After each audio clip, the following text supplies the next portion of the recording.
2026ರಲ್ಲಿ ಆರಂಭದಲ್ಲಿಯೇ ಭರ್ಜರಿಯಾಗಿ ಸಿಹಿ ಸುದ್ದಿಯನ್ನು ನೀಡಿದ್ದಂಥದ್ದು ನಮ್ಮ RCB ತಂಡ. ಹೌದು, ಗುಜರಾತ್ನ ವಿರುದ್ಧ ಭರ್ಜರಿ ಗೆಲುವನ್ನು ಸಾಧಿಸುವ ಮೂಲಕ ಎರಡನೆಯ ಬಾರಿಗೆ ಕಪ್ಪನ್ನು ಗೆಲ್ಲುವ ಮೂಲಕ ಪ್ರತಿ ಬಾರಿಯೂ ಕಪ್ ನಮ್ಮದೇ ಅನ್ನೋದನ್ನು ಸಾಬೀತುಪಡಿಸಿದೆ. ಇದ್ರ ಬಗ್ಗೆ ಮಾತನಾಡೋದಕ್ಕೆ ಚೇತನ್ ಅವರು ನಮ್ಮ ಜೊತೆ ಇದ್ದಾರೆ. ಬನ್ನಿ ಅವ್ರನ್ನ ಮಾತನಾಡಿಸ್ಕೋಣ. ಸರ್, ಎರಡನೇ ಬಾರಿ ನಮಸ್ತೆ ಸರ್. ಎರಡನೇ ಬಾರಿ ಸತತವಾಗಿ ಗೆದ್ದಿರುವಂಥದ್ದು IPLನಲ್ಲಿ ಕಪ್ಪನ್ನು ಗೆಲ್ಲೋ ಮೂಲಕ ನಮ್ಮದೇ ಈ ಸಲ ಕಪ್ ಅನ್ನೋದನ್ನು ಸಾಬೀತುಪಡಿಸಿದೆ. ಹೇಗೆ ಅನ್ನಿಸ್ತಾ ಇದೆ ಸರ್? ಮತ್ತು ಆ ಒಂದು ಸಂದರ್ಭದಲ್ಲಿ ನಿಮಗೆ ಎಷ್ಟು ಖುಷಿ ಆಯಿತು? ಇವಾಗ RCB ಎರಡನೇ ಬಾರಿ ಗೆದ್ದಿದೆ. ಹೋದ ವರ್ಷವೂ ಭಾಳ ದೊಡ್ಡ ಸಂಭ್ರಮ ಆಯಿತು. ಈ ವರ್ಷವೂ ಎರಡನೇ ಸಲ ಗೆದ್ದಿರೋದು ಅನೇಕರಿಗೆ ಭಾಳ ಸಂತೋಷ ಆಗಿದೆ. ಒಂದು ಮನೋರಂಜನೆ ಪಡೆಯೋರು, ಯಾರು ಕ್ರಿಕೆಟ್ ಇಷ್ಟಪಡೋರು, ಯಾರು RCB ಅಭಿಮಾನಿಗಳು, ಅವರೆಲ್ಲರಿಗೂ ಭಾಳ ಖುಷಿಯಾಗಿದೆ, ಸಂತೋಷ. ನನಗೇನು ನೆನಪಾಗುತ್ತೆ ಅಂದರೆ ಒಂದು ಸ್ಪೋರ್ಟ್ಸ್ ಸ್ಟೋರಿ ಒಂದು ನೆನಪಾಗುತ್ತೆ. ಅದು 1954 ರಾಜರ್ ಬ್ಯಾನಿಸ್ಟರ್ ಅಂತ ಒಂದು ಅಥ್ಲೀಟ್ ಅಂತ ಇದ್ದರು. ಆವಾಗ ಏನಾಗುತ್ತೆ ಅಂದರೆ 4 ನಿಮಿಷದ ಒಳಗೆ ಯಾರು ಕೂಡ ಒಂದು ಮೈಲಿನ ಓಡೋಕ್ಕೆ ಸಾಧ್ಯ ಇರಲಿಲ್ಲ ಅಂತ ಇತ್ತು. ಅದು ಅಸಾಧ್ಯ ಅಂತ ಇತ್ತು. 100 ವರ್ಷ ಜನ ಪ್ರಯತ್ನ ಪಡ್ತಾಯಿದ್ರು, ಯಾವತ್ತೂ ಆಗಿರಲಿಲ್ಲ.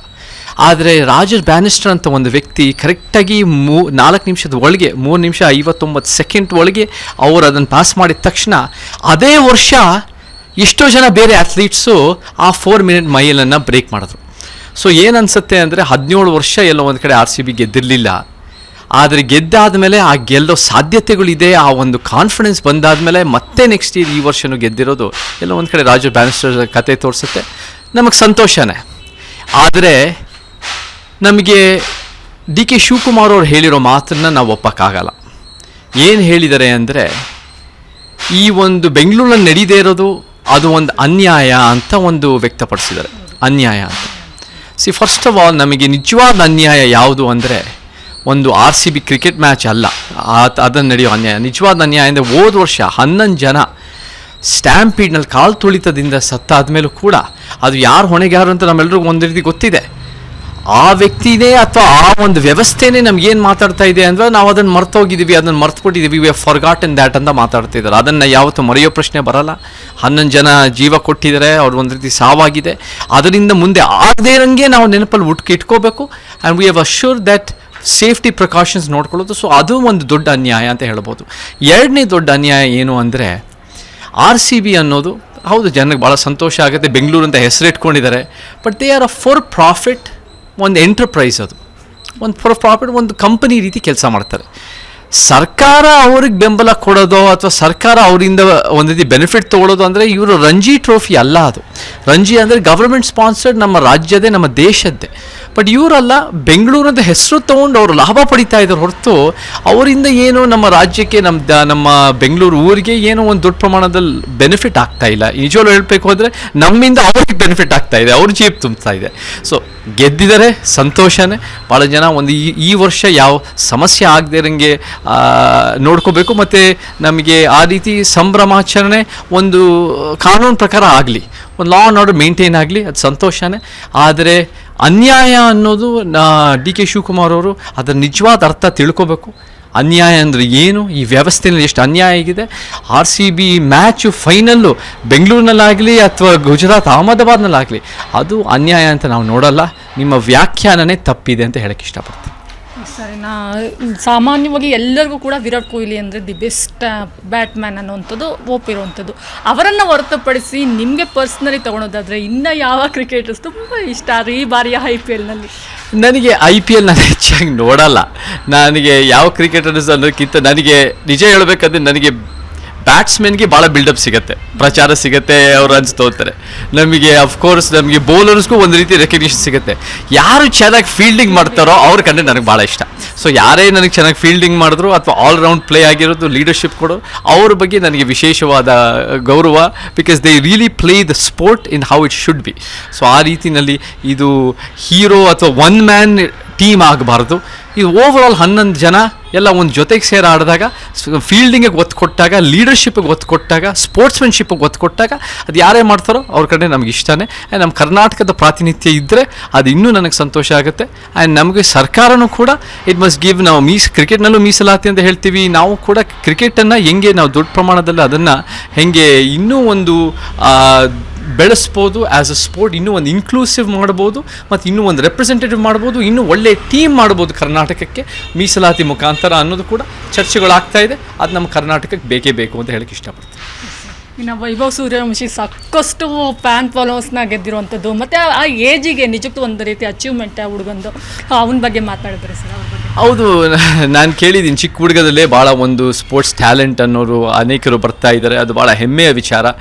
ನಮಗೆ ಒಂದು ಚಿಕ್ಕ ವಯಸ್ಸಿನಲ್ಲಿ ಗುರುತಿಸಿದ್ರೆ ನಿಜವಾದ ಟ್ಯಾಲೆಂಟು ಭಾಳ ಜನರಲ್ಲಿದೆ. ಭಾಳ ಜನ ಒಂದು ನಮ್ಮ ಗ್ರಾಮೀಣ ಭಾಗದಲ್ಲಾಗಿರ್ಬೋದು, ಒಂದು ಹಳ್ಳಿ ಭಾಗದಲ್ಲಾಗಿರ್ಬೋದು, ದುಡ್ಡಿರೋ ಲಿಂಕ್ಸ್ ಇಲ್ಲದೆ ಇರೋರು ಇರ್ಬೋದು, ಅವರೆಲ್ಲರಿಗೂ ಕೂಡ ಕರೆಕ್ಟಾಗಿ ಸ್ಕೌಟಿಂಗು ಕೋಚಿಂಗ್ ಕೊಟ್ಟು ಅವ್ರಿಗೆ ಅವಕಾಶ ಕೊಟ್ಟರೆ ಭಾಳ ಜನ ಇದೇ ಥರ ಸೂರ್ಯ ಅಂಥವ್ರು ಒಂದು ಭಾಳ ಜನ ಪ್ರತಿಭಾವಂತರು ಹೊರಗೆ ಬರ್ತಾರೆ. ಅಂಥವ್ರಿಗೆ ಒಂದು ವೇದಿಕೆ ಮಾಡಿಕೊಡ್ಬೇಕು, ಅಂಥವ್ರನ್ನ ಗುರುತಿಸ್ಬೇಕು ಅಂತ ಹೇಳಕ್ಕೆ ಇಷ್ಟಪಡ್ತೀನಿ. ಸರ್, ಇನ್ನು ಕಳೆದ ಬಾರಿಯ ಒಂದು ಕಾಲು ತುಳಿತದಲ್ಲಿ 11 ಜನ ಸಾವನ್ನಪ್ಪಿದ್ರು. ನಿಜಕ್ಕೂ ಅವರಿಗೆ ಒಂದು ರೀತಿ ವಿಜಯವನ್ನು ನಾವು ಸಮರ್ಪಣೆ ಮಾಡ್ತೀವಿ ಅಂದರು, ಎಲ್ಲೋ ಒಂದು ರೀತಿ ಅದು ಕರಾಳ ದಿನಗಳಾಗಿ ಮುಂದುವರಿಯುವಂಥದ್ದು. ಅಂತಹ ಕುಟುಂಬಕ್ಕೆ ಈ ಬಾರಿಯ IPLನಲ್ಲಿ ಒಂದು ವಿಜಯ ಸಂಭ್ರಮ ಇದೆ. ಸೊ ಯಾವ ರೀತಿ ಸಹಕಾರವನ್ನು ಮತ್ತು ಯಾವ ರೀತಿ ಒಂದು ಪ್ರೋತ್ಸಾಹವನ್ನು ಅವರಿಗೆ ತೋರಿಸ್ಬೇಕು ಅಂತ ನೀವು ಹೇಳೋದಕ್ಕೆ ಇಷ್ಟಪಡ್ತೀವಿ? ಮೊದಲನೇದಾಗಿ DCM ಆಗಿರೋರು ಇವಾಗ ಮುಖ್ಯಮಂತ್ರಿ ಆಗೋ ಸಾಧ್ಯತೆಗಳಿರೋರು ಆದರೆ DK ಶಿವಕುಮಾರ್ ಅವರು, ನಾವು 11 ಜನನ ಅದೇನು ಸಾವನ್ನಪ್ಪಿದ್ರು ಆ ದುರ್ಘಟನೆನ ಮರ್ತಿದ್ದೀವಿ, ವಿ ಹ್ಯಾವ್ ಫರ್ಗಾಟನ್ ದ್ಯಾಟ್ ಅಂತ ಏನು ಮಾತಾಡಿದ್ದಾರೆ, ಆ ಪದ ಬಳಸಿದ್ದಾರೆ, ಅದು ನನಗೆ ಸರಿ ಕಾಣಿಸ್ಲಿಲ್ಲ. ನಾವು ಅದನ್ನು ಮರಿಬಾರ್ದು. ಅದನ್ನು ನಮಗೆ ಎಲ್ಲೋ ಒಂದು ಕಡೆ ಅದು ನಮಗೆ ಭಾಳ ದುಃಖ ಆಗಿದೆ. ಆ್ಯಂಡ್ ಅದು ಅಮಾಯಕರು ಈ ಒಂದು ರೀತಿಯ ಲಾ ಆ್ಯಂಡ್ ಆರ್ಡರ್ ಮತ್ತು ಸರ್ಕಾರದ ವೈಫಲ್ಯದಿಂದ ಆ ಒಂದು 11 ಜನ ತೀರ್ಕೊಂಡಿರೋದು ನಾವು ಯಾವತ್ತೂ ಅದನ್ನು ಮರೆಯೋ ಪ್ರಶ್ನೆನೇ ಬರಲ್ಲ. ನಾವು ಇದನ್ನು ಆಗದೇ ಇರೋಂಗೆ ಬರೀ 1 ವರ್ಷ ಆದಮೇಲೆ ಅಷ್ಟೇ ಅಲ್ಲ, ಇನ್ನು 10 ವರ್ಷ ಆಗಲೂ ಕೂಡ ಈ ರೀತಿ ಲಾ ಆ್ಯಂಡ್ ಆರ್ಡರ್ ನಾವು ಮೇಂಟೈನ್ ಮಾಡೋದಾಗಿರ್ಬೋದು, ನಾವು ಕರೆಕ್ಟಾಗಿ ಪ್ರೋಟೋಕಾಲ್ಸ್ ಫಾಲೋ ಮಾಡೋದಾಗಿರ್ಬೋದು, ಪೊಲೀಸ್ ವ್ಯವಸ್ಥೆನ ಸಂಪೂರ್ಣವಾಗಿ ಇಂಪ್ರೂವ್ ಮಾಡಿ ಅದಕ್ಕೆ ಎಲ್ಲೆಲ್ಲಿ ಬೇಕೋ ಅದನ್ನು ತೊಗೊಳ್ಳೋದಾಗ ಅದನ್ನು ಯೂಟಿಲೈಸ್ ಮಾಡೋದಾಗಿರ್ಬೋದು. ಮತ್ತು ಈ ಸರ್ಕಾರಗಳು ಮೇಯ್ನ್ ಏನಾಗುತ್ತೆ, ಈ ಹೋದ ವರ್ಷ ಏನಾಗಿತ್ತು ಅಂದರೆ ಇದೇ ಸರ್ಕಾರಗಳು ಏನಂದರೆ ಈ RCB ವಿಕ್ಟರಿನ ಒಂದು ರೀತಿ ಅವರಿಂದನೇ ಆಯಿತು ಅನ್ನೋ ಒಂದು ರೀತಿ ಒಂದು PR ಸ್ಟಂಟ್ ಮಾಡೋಕ್ಕೆ ಹೋದ್ರಲ್ಲ, ಅದು ಈ ವರ್ಷ ಆಗದೇನಂಗೆ ನೋಡ್ಕೋಬೇಕು, ಮುಂದಿನ ವರ್ಷವೂ ಆಗದೇನಂಗೆ ನೋಡ್ಕೋಬೇಕು. RCB ಗೆದ್ದರೆ ಒಳ್ಳೆಯದೇ, ಸಂತೋಷನೇ. ಬೆಂಗಳೂರು ಅಂತ ಹೆಸರಿಟ್ಕೊಂಡಿದ್ದಾರೆ. ಬಟ್ ಕರ್ನಾಟಕ ಮತ್ತು ಕರ್ನಾಟಕದ ಸ್ಪೋರ್ಟ್ಸ್ ಟ್ಯಾಲೆಂಟ್, ಕರ್ನಾಟಕದ ಕ್ರಿಕೆಟ್ ಟ್ಯಾಲೆಂಟ್, ಕರ್ನಾಟಕದ ರಂಜಿ ಆಗಿರ್ಬೋದು, ಇದೆಲ್ಲ ಕೂಡ ಸರ್ಕಾರದ ರೀತಿಯಲ್ಲಿ ಕಟ್ಟೋದು ಸರ್ಕಾರದ ಕರ್ತವ್ಯ ಅಂತ ಹೇಳಕ್ಕೆ ಇಷ್ಟಪಡ್ತೀನಿ. ಸರಿ, ನಾ IPLಗೆ ಸಿಕ್ಕಾಪಟ್ಟೆ ಕ್ರೇಜ್ ಇದೆ. ಅದೇ ರೀತಿ ನಮ್ಮ ಕರ್ನಾಟಕಕ್ಕೆ ನಾವು ತೆಗೆದುಕೊಂಡ್ರೆ ತುಂಬಾ ಜಾನಪದ ಕಲೆಗಳಿರುವಂಥದ್ದು, ಕಬಡ್ಡಿ ಆಗಿರ್ಬೋದು. ಈ ರೀತಿ ಕಬಡ್ಡಿ ಅನ್ನೋದು ನಮ್ಮ ರಾಜ್ಯದ ಆಟ. ಇದಕ್ಕೆ ಸಿಗುವಂಥ ಪ್ರೋತ್ಸಾಹ, IPLಗೆ ಸಿಗುವಂಥ ಪ್ರೋತ್ಸಾಹ ಇದಕ್ಕೆ ಯಾಕೆ ಸಿಗ್ತಾ ಇಲ್ಲ ಅನ್ನೋದು? 100ಕ್ಕೆ 100 ಸತ್ಯ. ನೀವು ಹೇಳೋದು ಭಾಳ ಒಳ್ಳೆಯ ಪಾಯಿಂಟ್ ಇದೆ. ನಮ್ಮದೇ ಆದ ಭಾಳ ದೇಸಿ ಕ್ರೀಡೆಗಳಿದ್ದಾವೆ, ನಮ್ಮದೇ ಆದ ಬೇರೆ ಬೇರೆ ಕ್ರೀಡೆಗಳು. ನಮಗೆ ಎಲ್ಲ ರೀತಿ ಸ್ಪೋರ್ಟ್ಸಲ್ಲಿ ನಮಗೆ ನ್ಯಾಯ ಬೇಕು. ಕ್ರೀಡೆ ನ್ಯಾಯನೂ ಕೂಡ ನಾನು ಭಾಳ ವರ್ಷಗಳಿಂದ ವ್ಯಕ್ತಪಡಿಸ್ತಾ ಬರ್ತಾ ಇದ್ದೀನಿ. ಅದು ಓವರಾಲ್ ಕ್ರೀಡೆಗಳಲ್ಲಿ ಮತ್ತು ಕ್ರಿಕೆಟ್ ಒಳಗೂ ಕೂಡ. ಕ್ರಿಕೆಟ್ ಒಳಗೂ ಅಂತ ನಾನು ನಿಮ್ಗೆ ಅವೆಲ್ಲ ಹೇಳಿದ್ದೀನಿ. ಮತ್ತು ಇವಾಗ ಓವರಾಲ್ ಕ್ರೀಡೆಗಳ ಕ್ರಿಕೆಟ್ಗೆ ಏನು ಸಿಗುತ್ತೆ ಅಂದರೆ ಅವ್ರದ್ದೇ ಆದ ಒಂದು ಮೀಡಿಯಾ ಹೈಪ್ ಸಿಗುತ್ತೆ, ಅವ್ರದ್ದೇ ಆದ ಒಂದು ಹಣದ ಬೆಂಬಲ, ಎಲ್ಲ ರೀತಿ ಸರ್ಕಾರದ ಬೆಂಬಲಗಳು, ಎಲ್ಲ ರೀತಿ ಇನ್ಫ್ಲೂಯೆನ್ಸ್ ಇರೋರು, ಎಲ್ಲ ನೆಟ್ವರ್ಕ್ಸು ಎಲ್ಲ ಅದಕ್ಕೆ ಹೋಗ್ತಾ ಇರುತ್ತೆ. ಅದಕ್ಕೆ ಫೋಕಸ್ ಆದಾಗ ನಮ್ಮ ಬೇರೆ ಟ್ಯಾಲೆಂಟ್ ಇರೋದು, ಬೇರೆ ಕ್ರೀಡೆಗಳು, ನಮ್ಮ ಸ್ಪೋರ್ಟ್ಸು ಕಬಡ್ಡಿ ಆಗಿರ್ಬೋದು, ನಮ್ಮ ಫುಟ್ಬಾಲ್ ಆಗಿರ್ಬೋದು, ಹಾಕಿ ಆಗಿರ್ಬೋದು, ಎಲ್ಲ ವೆಯ್ಟ್ ಲಿಫ್ಟಿಂಗ್, ಮಹಿಳೆಯರ ಕ್ರೀಡೆ, ಇವೆಲ್ಲ ಕೂಡ ನಮಗೆ ಮೂಲೆ ಗುಂಪಾಗ್ತವೆ. ಸೊ ನಾವು ನ್ಯಾಯ ಒದಗಿಸ್ಬೇಕು ಅಂದರೆ ಕ್ರಿಕೆಟಿಗೆ ಸಿಗ್ತಿರೋದನ್ನು ಸ್ವಲ್ಪ ಅದಕ್ಕೆ ಓವರ್ ಸಿಗ್ತಾ ಇದ್ದರೆ ಅದಕ್ಕೆ ಸ್ವಲ್ಪ ಮೀಡಿಯಾ ಮತ್ತು ಸರ್ಕಾರದ ಬೆಂಬಲ ಸ್ವಲ್ಪ ಇಳಿಸಿ ನಾವು ಬೇರೆ ಸ್ಪೋರ್ಟ್ಸನ್ನು ಬೆಳೆಸೋದು ನಮ್ಮ ಉದ್ದೇಶ ಆಗಬೇಕು. ಸೊ ಆ ಬೇರೆ ಸ್ಪೋರ್ಟ್ಸನ್ನು ಬೆಳೆಸಿದಾಗ ಇಡೀ ಒಂದು ಸ್ಪೋರ್ಟ್ಸ್ ಕಲ್ಚರು, ಒಂದು ಕ್ರೀಡೆಯ ಒಂದು ಕಲ್ಚರು ನಮಗೆ ಬೆಳೆಯುತ್ತೆ. ಮತ್ತು ಹೆಚ್ಚಾಗಿ ಸರ್ಕಾರದ ಬೆಂಬಲದಿಂದ ನಿಜವಾದ ಪ್ರತಿಭಾವಂತರು ಅವ್ರಿಗೆ ಅವಕಾಶ ಸಿಗುತ್ತೆ, ಚಿಕ್ಕ ವಯಸ್ಸಿಂದನೂ ಅವಕಾಶ ಸಿಗುತ್ತೆ. ಒಳ್ಳೆಯ ಒಂದು ಟ್ರೈನಿಂಗು, ಎಕ್ವಿಪ್ಮೆಂಟು, ಸ್ಕೌಟಿಂಗು, ಕೋಚಿಂಗು ಎಲ್ಲ ರೀತಿ ಕೊಟ್ಟು ನಮ್ಮ ಕರ್ನಾಟಕ ಒಂದು ಕ್ರೀಡೆಯಲ್ಲಿ ಒಂದು ದೇಶನಲ್ಲೇ ಮುಂಚೂಣಿಯಲ್ಲಿರೋಂಗೆ ನಾವು ಮಾಡೋಕ್ಕೆ ಸಾಧ್ಯ ಇದೆ. ಆ ಥರ ದೂರದೃಷ್ಟಿ ಇರಬೇಕು, ಆ ಥರ ಆಲೋಚನೆ ಇರಬೇಕು ಅಂತ ಹೇಳಕ್ಕೆ ಇಷ್ಟಪಡ್ತೀನಿ. ಬರೀ ಗೆದ್ದೆತ್ತಿನ ಬಾಲದಿಂದ ಏನು ಪ್ರಯೋಜನ ಇಲ್ಲ ಅಂತ ಹೇಳಕ್ಕೆ ಇಷ್ಟಪಡ್ತೀನಿ. Thank you. ಇದಿಷ್ಟು ಕೂಡ ಆ ದಿನಗಳು ಖ್ಯಾತಿಯ ಹಿಂದೂ ಚೇತನ್ ಸರ್ ಅವರ ಮಾತುಗಳು. ಕ್ಯಾಮ್ರಾಮನ್ ಶಂಕರ್ ಜೊತೆ ವಿನುತಾ HL, ರಾಜ್ ನ್ಯೂಸ್ ಕನ್ನಡ, ಬೆಂಗಳೂರು.